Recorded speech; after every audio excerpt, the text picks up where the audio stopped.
That is where the state It's been a busy day on the continent, specifically in Kenya, where we have the vice presidential candidates. In Kenya, they call them the deputy presidential candidate from 4 major political parties in the country. They all have been laying out their cards in a debate. As you can see, the candidates are trying their best to analyze issues leading up to the elections, notably fighting corruption, which is very key in their conversation.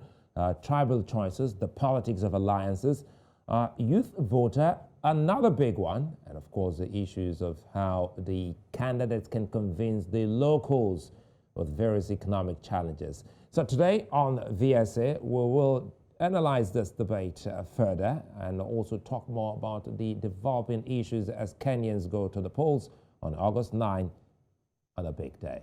I'm Sulaiman, welcome.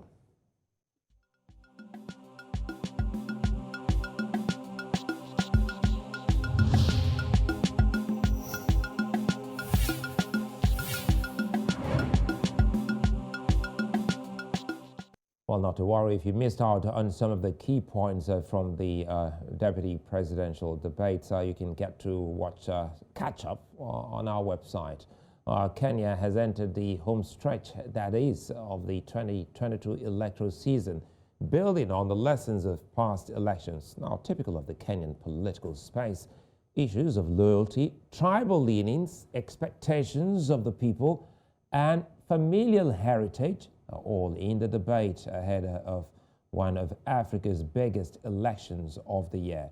Now, the deputy presidential candidates for today's debate were Martha Karua, as you can see live there. She's of the Azimio La Umoja, and Raila Odinga's running mate, of course, also Rigathi Gachagua, the running mate of William Ruto, Kenya's current deputy president and candidate for the Kenyan Kwanza coalition. We also have Ruth Mutwa of the Ngeno party presidential flag bearer David Mwari. There is the youngest of them all, Justina Wamai, deputizing Professor George Wajakoya, now the candidate of the Roots party. Now the debate started with Ruth Mutwa and Justina Wamai. Justina speaks on the party's choice of legalizing, wait for this, marijuana, using Malawi and other African countries as an example. Also, that's not the first time candidates have spoken about marijuana. Back then, in the run-up to the 2019 elections in Nigeria, a candidate also spoke about that. Now, she added that marijuana is not for smoking, but for consumption, and it will be regulated. Now, while Ruth completely opposed that decision and said, what's more important is putting policies in place to better the economy of the country, fight corruption, revive farming, and include youth in governance. Martha Karua and Rigathi Gachagua, on the other hand, also talked about returning the dignity of Kenyans, reviving the economy, job creation, and social justice. To look at these further, we have David Matsanga. He's our African Affairs analyst, and of course, Eric Ngeno, who's a lawyer and former presidential speechwriter. David Matsanga, good to see you. And Eric, thank you, gentlemen, and thanks for the patience. It's been a moment for Africa, looking at developments in Kenya. Let's start with you, David. Let us in on what stood out for you in the debate so far. First of all, thank you very much. What stood up today is seeing Eric after 4 years. And that one, let's give credit to ourselves. I've seen Eric after 4 years, and yet we live almost in the same city. And I'm glad to see him still vibrating, and I hope he'll teach me some English, but he should know that I also know Shakespeare and English, which I read and write, J.A. Bright. Thank you very much, Eric. That is first thing. The second thing, the first debate, let's be honest, that woman of the Roots took me. I think the Roots party woman has some substance. But there's one thing that I have not agreed with. We should have put all these candidates on the same platform. All of them. the four deputies should have been on the same platform. The organization was not correct, but anyway, it has happened. There is no time. But next time, those during this next year should put all these candidates on the same platform. I tell you, when you do two candidates, it almost becomes a ping pong between the two. I'm a political scientist and I don't want to lie to you. That is my subject. I read, and Ngeno read part of it. I don't know what he did. He specialized in English. But I did not specialize in English. I specialize in healing the souls. The two went almost reached the point of ping pong. So we should have had a variety of answers from the four. Now here we have segmented the Kenyans. But however, I now give a credit to this lady in red in the first debate. She made some points. She has a very tough agenda to sell. But believe me or not, she can sell pork in Saudi Arabia. She managed it. Honestly, if I was a Kenyan and I was not a friend of Azimio, because I am a friend of Uhuru Kenyatta up to the end. And when Uhuru Kenyatta tells me where to go, I go. I was a friend of both Eric Ngeno and Ruto, but I don't know. They left me just near in the middle of Red Sea, and they went. I don't know where they went. Yet we used to be together to fight for the rights of the people of Africa. But all right, let me bring in Eric now, David Matsanga, so that Eric can have his opening comment. Eric, congratulations. Should we say congratulations to my producers and my team, because now we're bringing you after 4 years before David Matsanga. Yes, I haven't seen him actually for quite a while. So it's I'm thrilled. I didn't know that he's going to be here. I'm very happy to see him. I was wondering, since COVID started, I haven't seen much of him. I haven't been moving around too much. And I'm really happy to see you looking very well, David. I hope we'll meet up for a drink sometime. Thank you. No one has abandoned you. So Eric, you've been following the debate, and yes. David Matsanga has just noted something very key. And while going through social media, I also saw that some Kenyans were also of the opinion that all four should have been on the same platform, simultaneously to have a robust conversation. Let us in on what you think about the debate so far. The formatting of the debate, I think in the beginning, there are over 40 people who wanted to to run for president, who are seeking clearance to run for president, but only less than 10 made it. So the formatting of the debate had been based on the two big leading contenders. They said anyone who gets over 10% of opinion polling, the aggregate opinion polling that they had been doing, would qualify for one debate, and then the others would qualify for the next debate. So these, the two contenders are basically hogging over 90% of the opinion polling. So it's a very skewed election in the sense that the other runners are marginalized because basically this contest is between two main formations, which are as close as possible to being evenly balanced. So that is what from the information that I have, that's what informed the formatting of the debate. It's unfortunate then, of course, that it seems to have cut out a few people that we may think would have made the debate very interesting, but at the same time, it gives us adequate opportunity to canvass.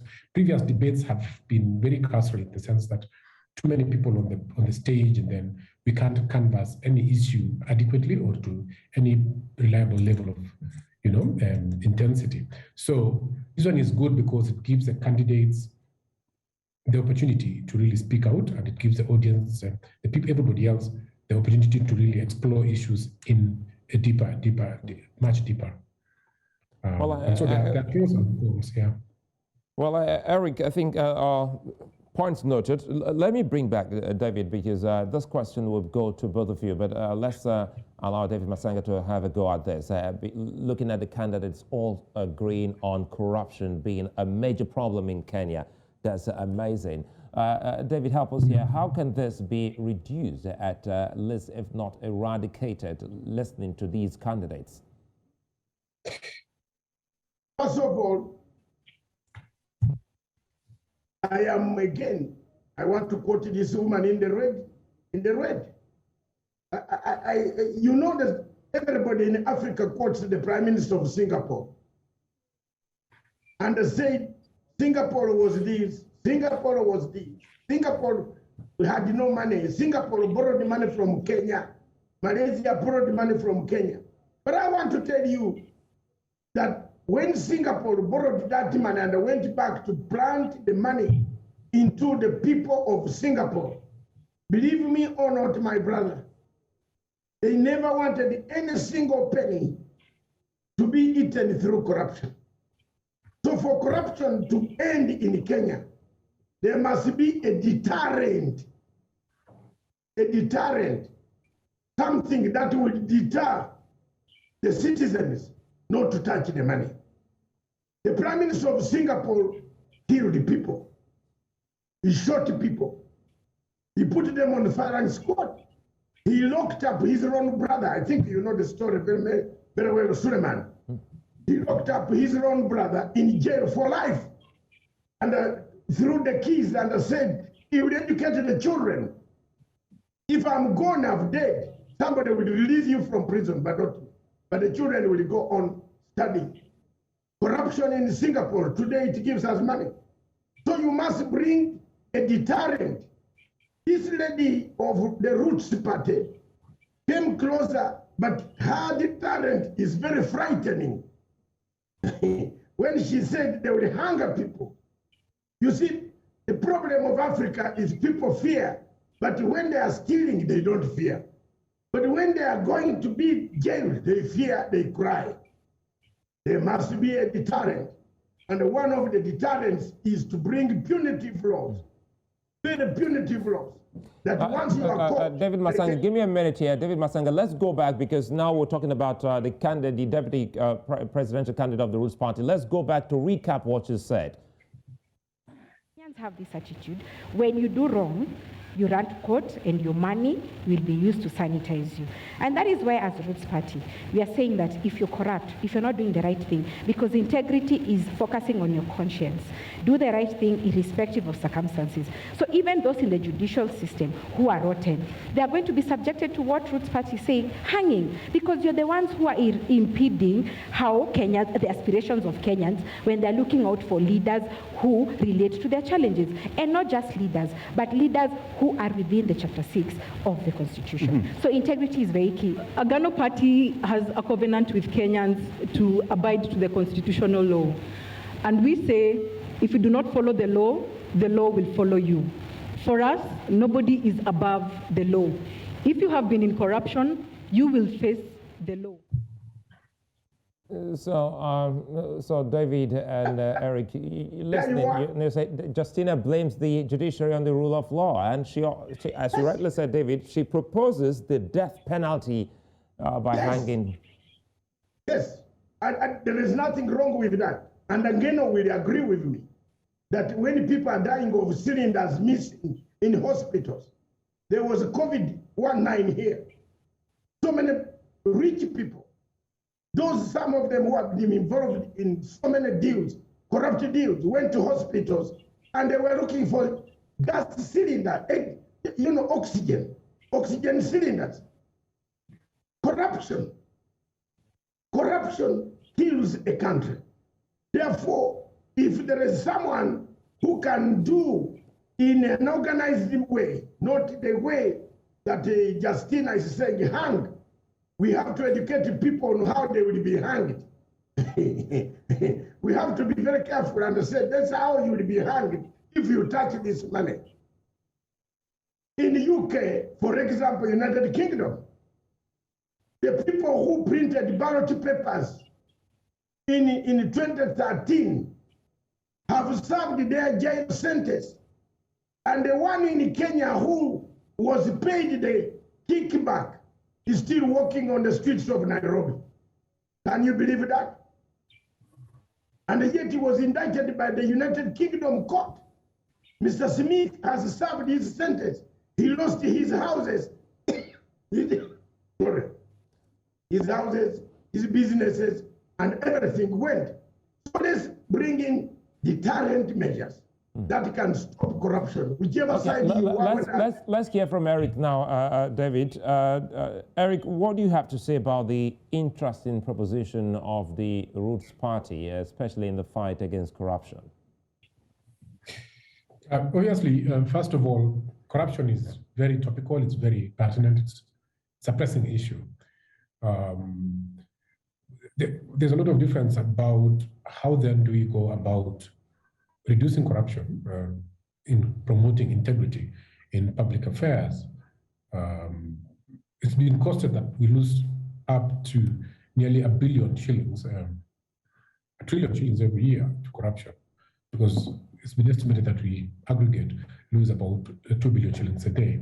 And so there's a real serious economic cost, opportunity cost to corruption.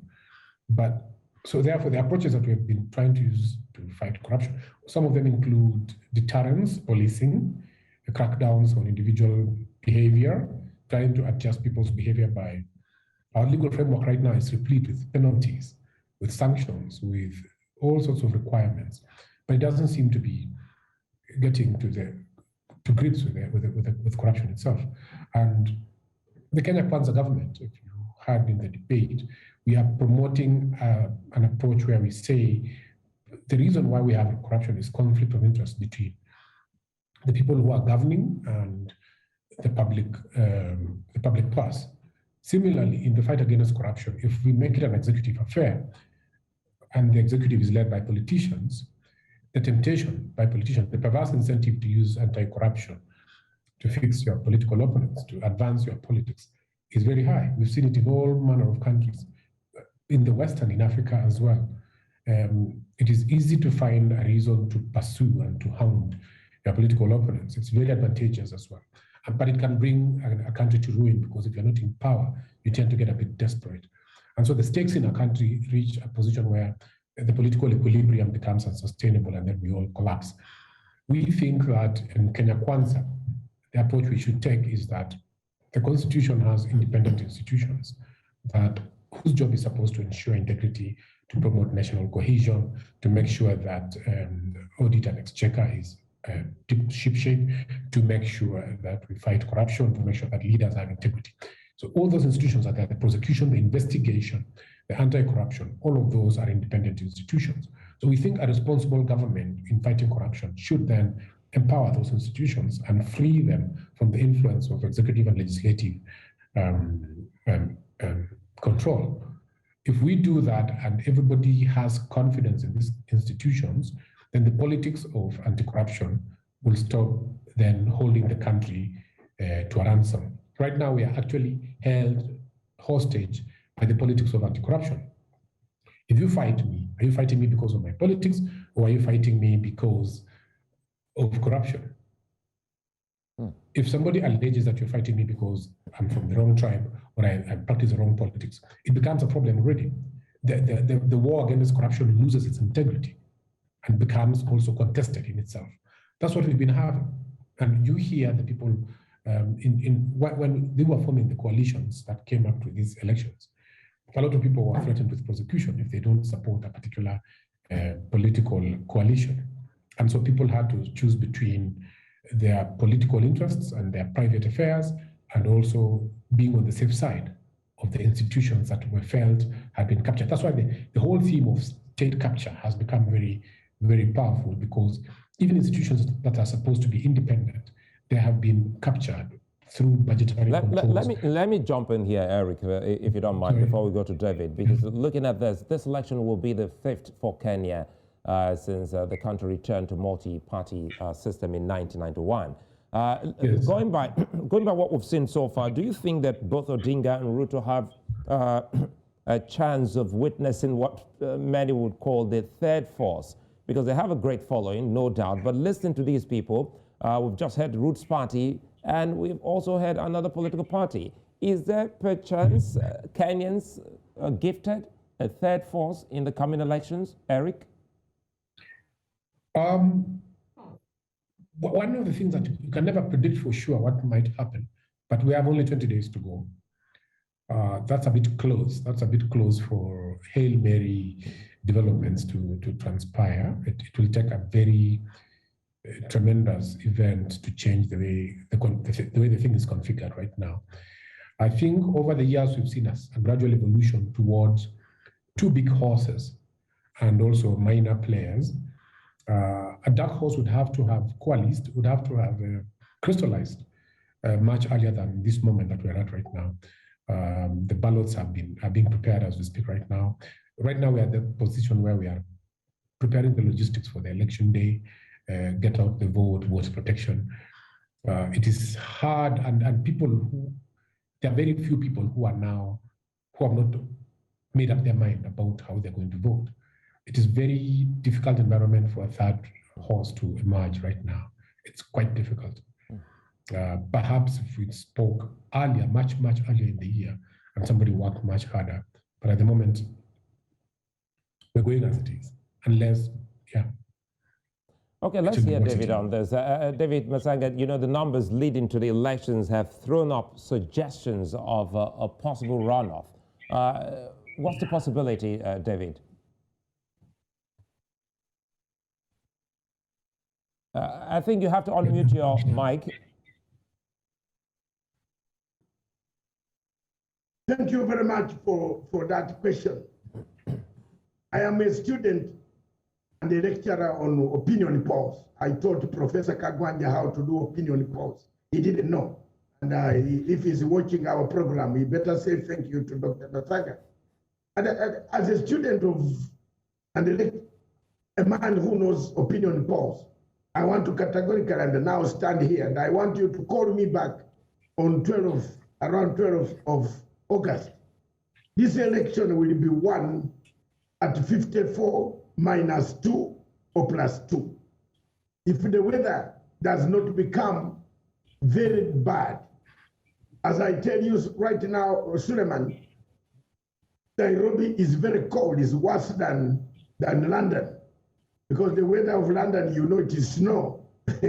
But this one is very biting. Everybody, you can see my friend is already on his, he had to put on a pullover. I had actually to put on another vest inside, which I don't do. So if things go the way they are, and if Ruto does not, let's be honest, because let me teach a bit of things to Ngeno. If Ruto does not score 70% of the Mount Kenya vote, if it doesn't reach there, the voter turnout is about 45-50. He will not win this election. Whoever candidate like Raila has looked at other areas and corrected, Raila needs only 30 to 35% of that vote in the mountain. And he can go sail through. Because the biggest strength of His Excellency Dr. William Samoei Ruto is in the mountain. He's concentrated in the mountain. He doesn't have much of the strength in other places. This there, public. Another factor that could affect this election, I've already told you the numbers, is the number of youth. There are more registered members than there are voters. Over 80 million youth did not register. They didn't turn up. There are more middle-aged people who understand the history of Raila Odinga, the history of Martha Karua, and the history of Kenya, who are about 13.2 million people. So Raila and Ruto will have to pick from there, from this one. But if the thing does not hit 60% voter turnout, or 70, Ruto cannot win that election. They have to come. For me, I'm talking about my side. Ngeno will talk about his side. And then we meet tomorrow, we drink tea.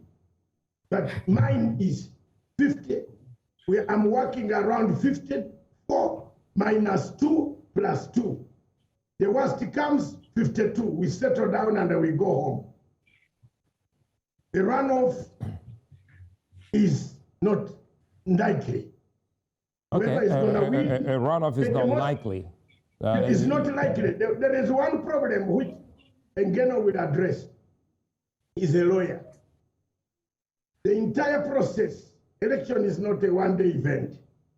It's a process. And the lawyer will tell you the process has been marred with a lot of political insanity from IEBC. Let me bring in the officers to you, Eric. Odinga was once the prime minister and Ruto is the deputy president.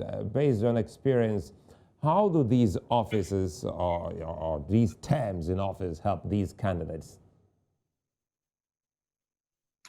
Talking about maybe baggage or their track record? Yes.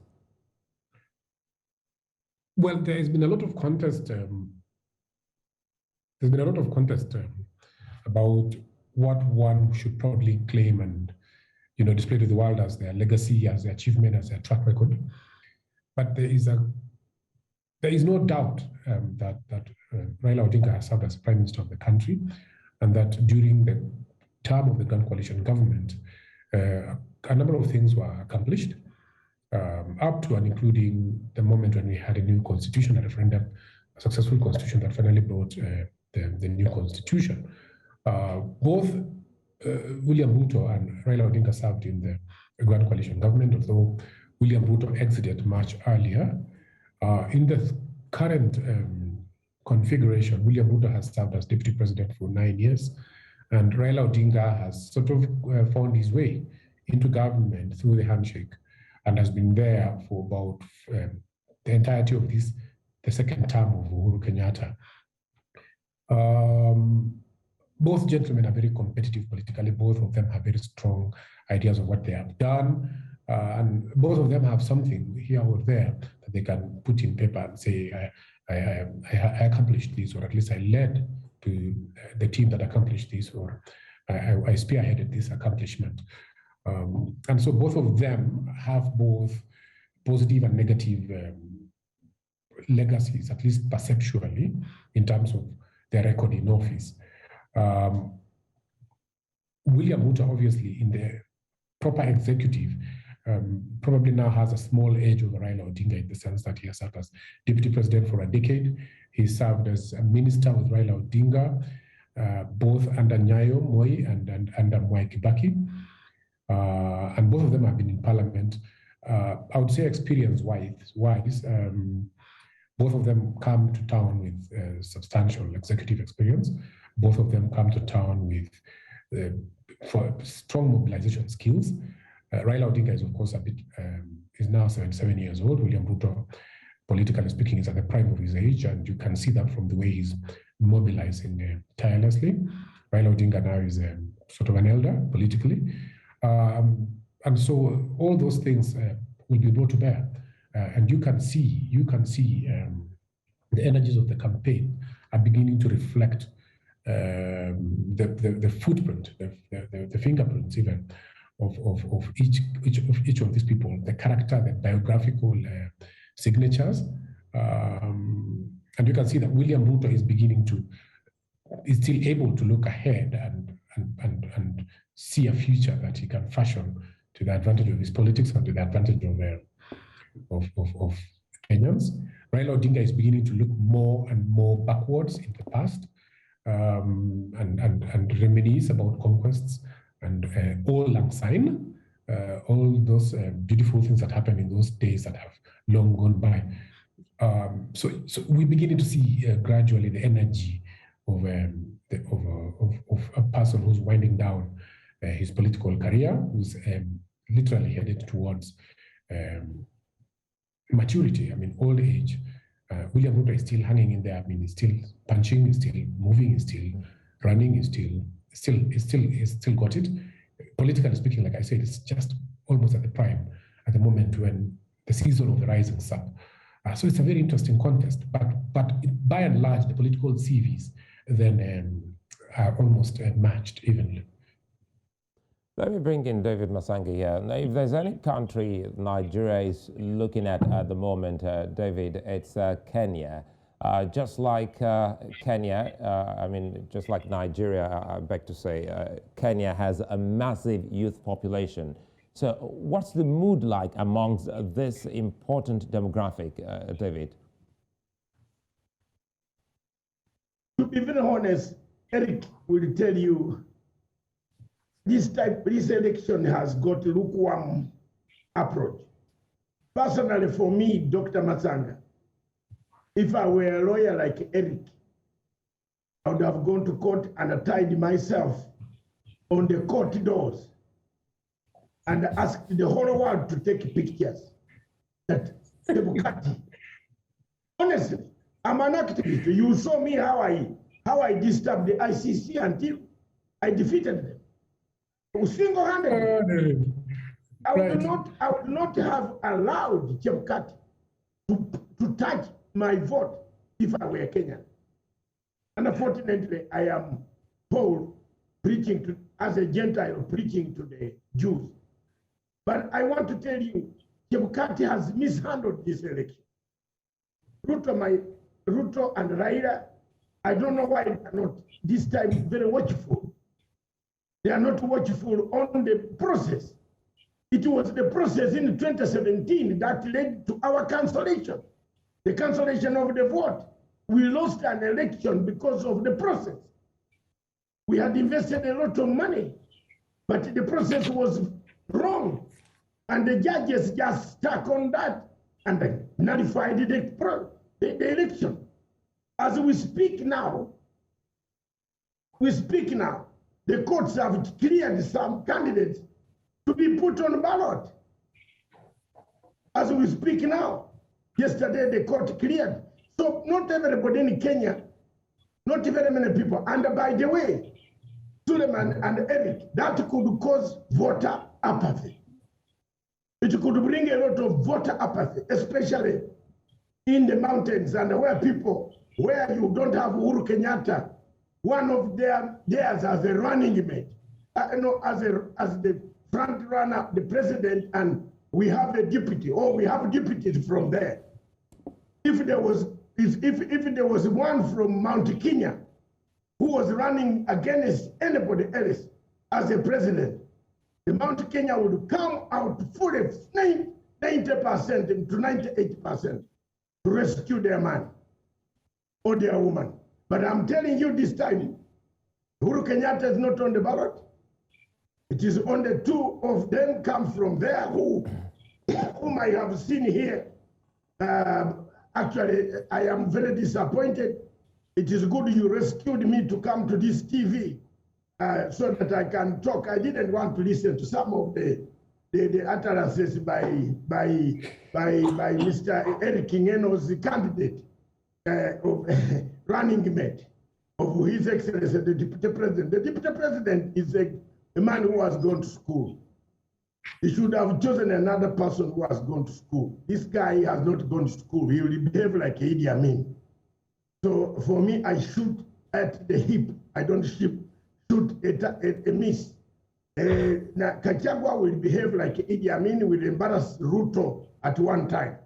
Because the way he does his things are not the things that a normal person, if I were Kenyan, I would give him a vote. He does things he does. Let me bring in Eric. We're crossing home now. We're on the home stretch. Eric, how important is the Kenyan election to Africa's democracy and the fight to make the continent better?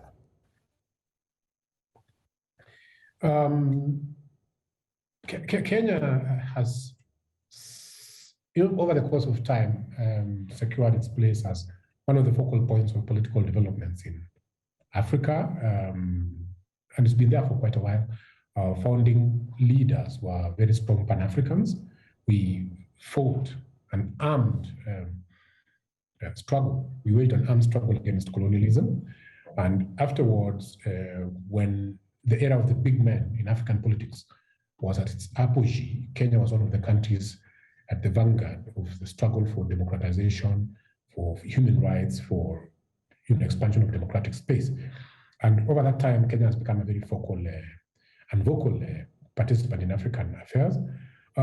Also, Kenya manages to be, particularly in the English-speaking Africa, it's an example of many post-colonies, British post-colonies, and post-colonies generally, in how you can recover from a catastrophic colonial regime, and how you can try to consolidate as Africans to build a country by yourselves that is almost self-reliant, that is growing, that is dynamic.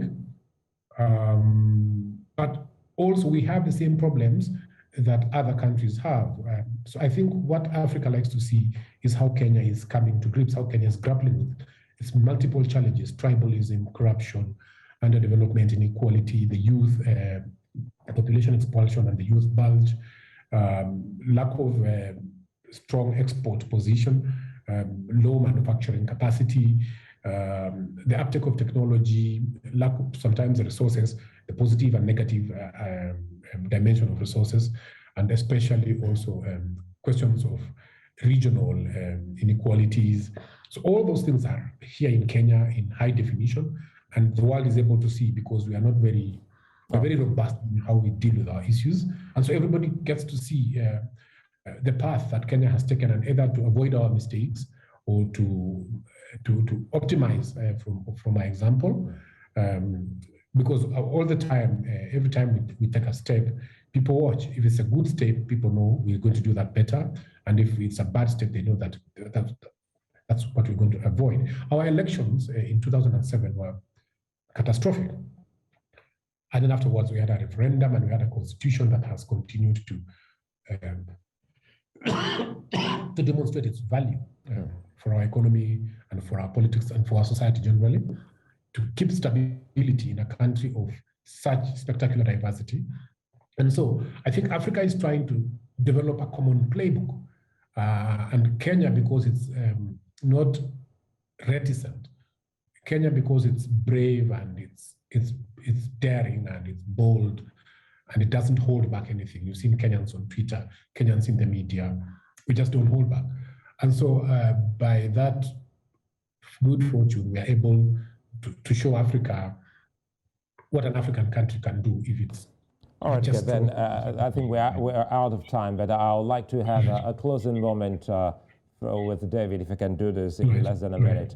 And it has to do with the electoral umpire. David Matsanga, how ready do you think the electoral umpire is for this big one? First of all, Mr. Chebukati is not fit to hold any post of an election in Kenya. I remember I went to Nigeria to cover the elections of where Buhari is doing his last term.